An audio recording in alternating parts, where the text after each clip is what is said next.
ایک ہوتا ہے محتاج، ایک ہوتا ہے فقیر، اس میں فرق ہے۔ ایک آدمی کو اچھے کپڑے پہننے کے پیسے نہیں ملتے تو وہ فقیر نہیں، وہ محتاج ہے، اس کے پاس تو ہے ہی نہیں تو وہ کہاں سے پہنے۔ لیکن ایک آدمی کے پاس لاکھوں اور کروڑوں روپیہ پڑا ہے لیکن وہ بھی سادہ سا لباس پہننا پسند کرتا ہے تو یہ فقیر ہے، یہ درویش ہے۔ کنجوس اور درویش میں بھی فرق ہوتا ہے۔ ایک آدمی اس کا پیسے لگانے کو دل ہی نہیں چاہتا، خرچ ہی نہیں کرنا چاہتا، وہ بخیل ہے، کنجوس ہے۔ لیکن ایک شخص وہ ہے جس کے پاس سرمایہ ہے، مال ہے، لیکن وہ اپنی ذات کو بڑھانا پسند نہیں کرتا، وہ درویش ہے، وہ فقیر ہے۔ حضرت سیدنا عبد الرحمن ابن عوف رضی اللہ تعالیٰ عنہ کے پاس اتنے پیسے تھے کہ نبی پاک صلی اللہ علیہ وسلم نے فرمایا تو پکا جنتی ہے پر سب سے آخر میں جنت میں جائے گا۔ حضور میری غلطی، فرمایا جتنے پیسے ہیں اتنا حساب بھی تو دینا ہے۔ جس کے پاس صرف ہینڈ کیری بیگ ہوتا ہے نا وہ فٹافٹ باہر آ جاتا ہے، اور جس کے جتنے زیادہ بیگ ہوتے ہیں اس کو اتنی دیر چین پہ کھڑے رہ کے انتظار کرنا پڑتا ہے۔ تو فرمایا کسٹم بھی تو نے ادا کرنا ہے نا بھائی، نکل کے آنا ہے اس جنگل سے، تو کیسے جائے گا؟ جتنا مال ہے اتنا حساب دینا ہے۔ تو حضرت عبد الرحمن ابن عوف بڑے مالدار تھے، 80 ہزار درہم تو آپ کے انتقال کے بعد آپ کی ازواج کے حصے میں آئے تھے، اتنے تگڑے مالدار تھے۔ اور دینے کا انداز یہ تھا کہ اپنی بیوی اور بچوں کو کھلی چھٹی تھی، کہتے تھے جو جس کا دل کا ایک کھاؤ، ایک دن میں 5 الگ الگ کھانے بھی تم پکانا چاہو تو تمہیں اجازت ہے۔ کنجوس نہیں تھے، بخیل نہیں تھے، لیکن خود جب کھانا کھاتے تھے تو دال کو پیس کر شوربہ بنا کر اس میں روٹیاں بھگو کے کھاتے تھے۔ لوگ پوچھتے کہ جناب ہمارے لیے سارا کچھ ہے، بخیل بھی آپ کوئی نہیں، مالدار بھی، یہ کیا کر رہے ہیں؟ تو فرماتے تھے سرید کھا رہا ہوں، یہ کھانا میرے محمد کی سنت ہے صلی اللہ علیہ وسلم۔ فرمایا یہ کریم کا طریقہ ہے، میں وہ طریقہ، میں فرض محبت ادا کر رہا ہوں، کسی کی ادا کو ادا کر رہا ہوں، یہ میرا انداز ہے، میری ذات کے بارے میں میرا یہی انداز ہے۔ سرکہ کھا رہے تھے تو بیٹے نے کہا ابا جی آپ کیوں کھا رہے ہیں، کتنے دن ہو گئے آپ نے بھنا ہوا گوشت نہیں کھایا، تو کھائیں۔ فرمانے لگے بیٹے کل لقمہ اٹھایا تھا گوشت کھانے کو تو مجھے اپنے نبی کا فقر یاد آ گیا، مجھے رسول رحمت صلی اللہ علیہ وسلم نے وہ جو مہینہ کھانا نہیں کھایا وہ یاد آیا ہے۔ تو حضور کی وہ چیزیں مجھے ان اعلیٰ غذاؤں میں مبتلا ہونے نہیں دیتی، تمہیں اجازت ہے۔ تم بھئی بادشاہی میں فقیری، آج لوگوں کے پاس اتنا کچھ ہوتا نہیں جتنا کچھ وہ اپنے آپ کو دکھانا چاہتے، دکھانے کا معاملہ ہو گیا، بلکہ قرض اٹھا کے لوگ اپنے آپ کو بڑا کر کے پیش کرتے، حالانکہ ایسا ہوتا نہیں۔ اسلام فقیری، بادشاہی میں فقیری، میرے رسول پاک صلی اللہ تعالی علیہ وسلم کی ایک حدیث ہے، اگر آپ اس کو سمجھ جائیں تو بہت ساری چیزیں جو ہیں ویسے کھل جائیں گی۔ ایک صحابی نے کہا حضور میرے جسم کو سکون نہیں، وجود کو سکون نہیں، ظاہری وجود کی بات کی، تو حضور نے فرمایا ازہد فی الدنیا فریح القلب والجسد، فرمایا دنیا سے دل دور کر لے، ازہد فی الدنیا، دنیا میں زہد کٹھا کر لے، دنیا داری سے ذرا اپنے دل کو دور کر، اللہ تیرے وجود کو بھی سکون عطا کرے گا اور تیرے دل کو بھی سکون عطا فرمائے گا۔ دنیا داری، ازہد فی الدنیا، ذرا ہٹ نہ دنیا سے، ہٹ ذرا، اللہ تیرے دل کو بھی سکون دے دے گا اور تیرے جسم کو بھی۔ اللہ سکون، راحت، فرحت، فریحاً فی القلب کے لفظ حدیث میں آئے، فرحت دے، فرحت کا معنی خوشی، تسلی، تازگی اللہ عطا فرمائے گا جب تو اپنے آپ کو تھوڑا دنیا سے بچائے گا۔ عزیزو بڑا شوق ہے، ہم دیکھتے ہیں پروٹوکول کا بڑا رنگ ہے، بڑا پروٹوکول ہے لوگوں کا، 2 گاڑیاں آگے 2 پیچھے، بندہ ایک بیٹھا ہے، وہ سمجھتا ہے کہ اوہو جو یہ زندگی ہے یہ تو شاید کسی کو اور میسر ہی نہیں۔ اور میں اکثر دیکھتا ہوں، میں کہتا ہوں یار کیسا عجیب شخص ہے، جن پولیس والوں کو اس نے پروٹوکول پہ لگایا ہے نا، حکومت ختم ہوگی تو یہی پکڑ کے اسے جیل میں ڈالیں گے، لیکن یہ خوش ہے۔ حضرت ابو علی قلندر رحمت اللہ تعالیٰ علیہ کا ایک درویش تھا، تو وہ سڑک سے گزر رہا تھا، علاء الدین خلجی کا زمانہ تھا۔ علاء الدین خلجی بہت بڑے حکمران ہوئے متحدہ ہندوستان کے، پاکستان، ہندوستان، افغانستان، سب پہ ان کی مشترکہ حکومت۔ تو ان کا ایک گورنر روڈ سے گزرنا تھا، اس نے تو سپاہی جو تھے وہ رستے صاف کرا رہے تھے، تو ایک بزرگ تھے حضرت ابو علی کلندر کے مرید تھے، خلیفہ تھے، تو وہ بھی روڈ پہ گزر رہے، تو تنے تنہا ہاتھ میں چھڑی پکڑی ہے، تنے تنہا گزر رہے ہیں۔ تو وہ کہنے لگے بابا جی سائیڈ پہ ہو جائیں، گورنر صاحب نے گزرنا ہے۔ تو فرمانے لگے اتنی سڑک پڑی ہے، گزر جائے گا کہ مجھے سائیڈ پہ کر کے گزر جائے؟ انہوں نے کہا نہیں آپ کی مہربانی ہٹ جائیں۔ کہا بھئی میں کیوں ہٹوں؟ وجہ اس کی اتنا رستہ ہے، گزر جائے، میں بوڑھا آدمی ہوں، تم مجھے سائیڈ پہ کرو گے پھر رستہ ڈھونڈتا پھروں گا۔ کہا بابا تیری مہربانی ہٹ جا، نگاہ فقر میں شان سکندری کیا ہے، اور خراج کی جو گدا ہو وہ کیسری کیا ہے۔ اس نے کہا میں اس کو کیا سمجھتا ہوں، بادشاہ ہوگا تو گھر ہوگا، میں اسے کیا سمجھتا ہوں، اور میں ناراض نہ ہوئیے گا، امیروں کو خراب غریبوں نے کیا ہے، بڑوں کو خراب چھوٹوں نے کیا۔ اگر ہم گاڑیوں کے آگے پیچھے بھاگنا چھوڑ دیں تو لیڈر سیانے ہو جائیں، یہ ہمارے نعرے تباہی کرتے ہیں، ہم نہیں سمجھتے کہ ہم کتنا نقصان کرتے ہیں۔ نگاہ فقر میں شان سکندری کیا، خراج کی جو گدا ہو وہ کیسری۔ اقبال کہتے ہیں کہ وہ تو بڑے فقیر ہیں جن کو تم بادشاہ سمجھتے ہو، تمہارا ٹیکس نہ ملے تو ان کی حکومت نہیں چلتی، تو خراج کی جو گدا ہو وہ کیسری کیا۔ خیر حضرت ابو علی کلندر رحمت اللہ علیہ کے وہ درویش جو تھے نا، وہ روڈ پہ کہا بابا جی ہٹ جائیں، کہنے لگے نہیں ہٹتا۔ انہوں نے بازو پکڑ کے نا بابا جی کو ذرا زور لگانا چاہا تو بابا جی نا آلتی پالتی مار کے چوکڑی مار کے تو زمین پہ بیٹھ گئے، کہنے جو اٹھایا جاتا ہوں تو اٹھا لو۔ اب تو درویش کبھی ضد کرتے نہیں، اور اگر کریں تو مسلم شریف میں میرے نبی پاک نے فرمایا رب اشغاز اکبر لو اقسم علی اللہ لابرہ، فرمایا رب کریم کا بندہ تو اللہ کو قسم دے دے تو اللہ اس کی قسم کو پورا فرما دیتا ہے، اللہ اس کی قسم کو پورا فرماتا ہے۔ تو میں جاؤ اٹھتا ہوں تو اٹھا لو۔ بحث ہونے لگی، لوگ کٹھے ہو گئے، رش ہو گیا، تو اتنی دیر میں گورنر صاحب کی سواری بھی پہنچ گئی۔ تو گورنر صاحب کہنے لگے بابا اٹھتا کیوں نہیں؟ فرمانے لگے کیوں اٹھوں، اتنا رستہ ہے گزر جا۔ میں بابا اٹھ کیوں شور ڈالا ہوا؟ کہنے لگے تو میرے نوکر کا نوکر ہو کے مجھے اٹھنے کا کہتا ہے، میرے نوکر کا۔ وہ غصہ آیا تو اس نے بابا جی کو تھپڑ مار دیا۔ بابا جی اور ہنسے، کہنے لگے تجھے کہا تھا نا نوکر کا نوکر ہے، تو واقعی نوکر ہے۔ اس نے کہا میں تھپڑ مارتا ہوں، بابا ہنستا ہے۔ یہ زیادہ انسلٹ ہوتی ہے، آپ کر کے دیکھیں، آپ غصے کے جواب میں غصہ کریں تو سامنے والے کو کوئی سزا نہیں۔ آپ کبھی گالی کے جواب میں مسکرا دینا یار اب میں تیرے ساتھ بات کروں، تیرے ساتھ بحث کروں، تو یہ زیادہ بڑی سزا، یاد رکھیے گا۔ ہم تو دشمن کو بھی پاکیزہ سزا دیتے، ہاتھ اٹھاتے نہیں، اسے اس کی نظروں سے گرا دیتے۔ جب تھپڑ مارا تو بابا جی ہنس پڑے، کہنے لگے تجھے کہا تھا نا تو غلام ہے، تو بھائی واقعی غلام ہے۔ اب جب ہنسے تو اب اس کو ڈھارس ہوئی، توجہ ہوئی، کہنے لگا بابا ماجرا کیا ہے، میں کیسے غلام کا غلام ہوں؟ تو بابا کہنے لگا دیکھنا، تجھے مسجد آنے کا کہے تو تیرے لیے مصیبت ہے، اتنے لوگوں کو تو ٹائم دے لیتا ہے لیکن اللہ کو تو نہیں دے پاتا، تو نفس کا غلام ہے اور نفس میرا غلام ہے، لہذا تو میرے غلام کا غلام ہے، تو میرے نوکر کا۔ کہنے لگا یہ ساری نفس پرستی ہے، یہ جو تو نے دنیا داری کٹھی کی ہوئی ہے نا، یہ جو تیرے نعرے لگ رہے ہیں اور تو سمجھتا ہے کہ یہ میرے، تو تنخواہ دیتا ہے، تیرے نعرے لگاتے ہیں، ذرا تنخواہ چھوڑ کے بات کر، پھر دیکھ تیرے کتنے نعرے لگتے ہیں۔ تو یہ ڈرتے ہیں تجھ سے، لوگ تیرے آگے پیچھے بھاگتے ہیں، ذرا اقتدار سے سائیڈ ہو تو یہ پتہ لگے تیری قیمت کیا ہے۔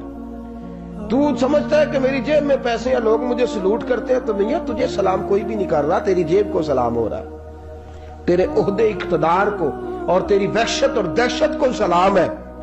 اس نے کہا حضرت جی مجھے سلام کب ہوگا؟ تو فرمانے لگے جب تو بادشاہی میں فقیری کرے گا، جب تو بادشاہی میں بھی فقیری ہوتی ہے میرے عزیزوں، بادشاہی میں بھی فقیری ہوتی ہے۔ آپ کے اس ہندوستان کے ایک بادشاہ کا نام اورنگزیب عالمگیر بھی ہے۔ اورنگزیب عالمگیر کے انتقال کا وقت آیا نا، تو اورنگزیب عالمگیر بیمار ہوئے، آخری وقت منبر پہ چڑھے اور لوگوں کو کہنے لگے لوگوں تم مجھ سے اکثر پوچھتے تھے نا کہ بادشاہ تیری 2 انگلیوں پہ سیاہی کو لگی رہتی ہے اور تیرے ہاتھوں میں سوراخ کیوں رہتے ہیں؟ اورنگزیب عالمگیر یہ میں آپ کو فرشتوں کی کہانی نہیں سنا رہا، اس دنیا میں، اس دور میں، اس دھرتی پر بسنے والے لوگوں کی کل کی بات سنا رہا ہوں۔ اس ہندوستان میں ہندوؤں کے ملک پر حکومت کرنے والے ایک مسلمان دیانتدار بادشاہ کی بات سنو. کہتے ہاتھوں میں سراغ کا پوچھتے تھے نا تم لوگ, اور تم مجھے پوچھا کرتے تھے تیرے ہاتھوں پہ سیاہی کیوں لگی ہوئی ہے. اورنگزیب عالمگیر متحدہ ہندوستان کا مطلق العنان بادشاہ کہنے لگا میرے انتقال کا وقت آ گیا ہے. اب میں تمہیں بتاتا ہوں, میں نے ساری زندگی حکومت کے خزانے سے 1 روپیہ تنخواہ نہیں لی. میں کتابت کرتا تھا, کتابیں لکھ کے جو مجھے مزدوری ملتی تھی, اور میں ٹوپیاں سیا کرتا تھا, میرے ہاتھوں میں سوراخ ہو جاتے تھے. میں نے اس کا رزق حلال کھایا ہے. اور فرمایا 50 روپے فلاں جگہ میں نے رکھ دیے ہیں, میں مر جاؤں تو اس کا مجھے کفن دے دینا, اور لوگوں کو بتانا کہ وہ ہندوؤں میرے رسول پاک صلی اللہ علیہ وسلم نے جس طرح مجھے کہا تھا میں نے اس طرح حکومت کی.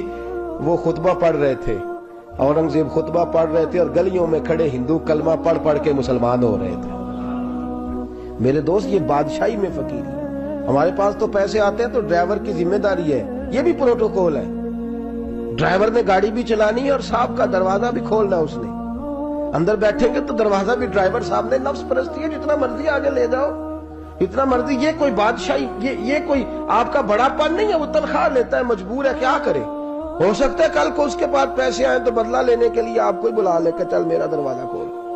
وہ محبت کے ساتھ, عقیدت کے ساتھ تھوڑی ایسے کر رہا ہے. ہم ذرا مال آتا ہے تو ہم بڑے بن جاتے ہیں. جو بڑے تھے وہ حضرت مولا کائنات شیر خدا علی المرتضیٰ رضی اللہ تعالیٰ عنہ فرماتے ہیں میں نے حضور کی بارگاہ میں عرض کی یا رسول اللہ کو نصیحت ہی کر دیں حضور مجھے کوئی. تو حضور نے فرمایا علی جو دنیا میں پروٹوکول لیتا ہے آخرت میں رسوا ہو جاتا ہے. جو دنیا میں دنیا داری دبدبے تنتنے کی خواہش کرتا ہے, خواہش کرت. ملا رومی رحمت اللہ علیہ نے بڑا عجیب جملہ لکھا ہے. ملا رومی کہتے ہیں ہمارے پاس فرعون جتنے پیسے نہیں, نمرود جتنی دولت نہیں, ورنہ کئی لوگوں کا خدا بننے کو دل کرتا ہے. معاذ اللہ تعالیٰ. وہ کہتے ہیں کئی لوگوں کا دل کرتا ہے کہ لوگ ہمیں سجدہ کریں, لیکن فرعون اور نمرود جتنی طاقت دولت نہیں, ورنہ لوگ کرائیں. معاذ اللہ تعالیٰ. خواہشات نفس اتنی بڑھ گئی ہیں. اچھا لگتا ہے, اچھا لگتا ہے. ہمارے لیڈران کہتے ہیں 2-4 بندے ہلکے میں مرے نہ تو الیکشن کا مزہ ہی نہیں. معاذ اللہ تعالیٰ یہ ہمارا حال ہو گیا. ہم نعرہ بازی کی قائل قوم ہیں, ہم نعروں پہ زندہ رہنے والے نفس پرست بنتے جا رہے ہیں. شیر خدا رضی اللہ تعالیٰ عنہ فرماتے ہیں رسول کریم نے فرمایا جو یہاں عزتیں ڈھونڈتا ہے, یہاں خواہش کرتا ہے نعروں کی, پروٹوکول کی, آخرت میں رسوا کر دیا جاتا ہے. اور فرمایا جو یہاں جھک جاتا ہے اللہ قیامت میں اسے عزتیں عطا فرما دے گا. یہ حضور نے نصیحت فرمائی. حضرت عمر بن عبدالعزیز, زمانہ ڈرتا تھا, بڑا نام ہے. فقیری اور چیز ہے, درویشی. اقبال کہتے ہیں دیار عشق میں اپنا مقام پیدا کر, نیا زمانہ نئے صبح و شام پیدا کر. خدا اگر دل فطرت شناس کرے عطا تجھ کو, سکوت لالا و گل سے کلام پیدا کر. میرا طریق امیری نہیں فقیری ہے, خودی نہ بیچ غریبی میں نام پیدا کر. حضرت عمر بن عبدالعزیز رات کو بیٹھ کے نہ لکھ رہے تھے, تو ایک نوجوان آپ کی خدمت کے لیے رہتا تھا ہر وقت. حضرت جی لکھ رہے تھے, چراغ جل رہا تھا تو کوئی تحریر کر رہے تھے. ایک مہمان بھی آیا ہوا تھا, تو وہ نوجوان نہ بیٹھے بیٹھے نہ لیٹا تو سو گیا. توجہ ہے آپ کی میری بات پہ؟ بیٹھا بیٹھا نا وہ بیچارہ سو گیا, تو حضرت نے تکیہ پیش کر دیا. وہ نوجوان نے تکیہ پکڑا تو اس نے لپاٹ کے وہ گہری نیند چلا گیا. ایک جھونکا ہوا کا آیا تو چراغ گل ہو گیا. مہمان بیٹھا تھا, کہنے لگا حضرت جی میں چراغ جلا دوں؟ فرمانے لگے نہیں, مہمان سے خدمت نہیں لینی چاہیے, میں جلاتا ہوں. کہا پھر اس کو اٹھا لے. کہنے لگے جوانوں کو نیند زیادہ آتی ہے, سویا رہنے دو. کہا حضور سونے تو نہیں آیا, خدمت کے لیے آیا. فرمانے لگے یار سویا رہنے دو, کیا عرض ہے. حضرت عمر بن عبدالعزیز اٹھے, چراغ جلایا, واپس آ کے بیٹھے تو وہ دیکھے نا, یہ بادشاہوں کے لیے تو نہیں نا ایسا ہوتا, بادشاہ تو نہیں نا کر سکتے. یہاں تو تھوڑا سا جس کے پاس پیسہ آ جائے وہ کہتا ہے کہ تو نوکر میرے منہ میں کبھی لقمہ بھی ڈال دے تو پھر ہی ہے, میں اس کا مجھ سے تنخواہ لیتا ہے اور اب یہ اتنا کام بھی نہیں کر سکتا. ہر کام ہم کرانا پسند کرتے ہیں. کہا حضرت عمر بن عبدالعزیز سے کہنے لگا حضور عجیب آپ بادشاہ ہیں, آپ نے غلام کو جگایا ہی نہیں. حضرت عمر نے کیا, حضرت عمر بن عبدالعزیز نے جو قانون پیش کیا بڑا زبردست ہے. فرمانے لگے کم تو انا عمر بن عبدالعزیز رجعت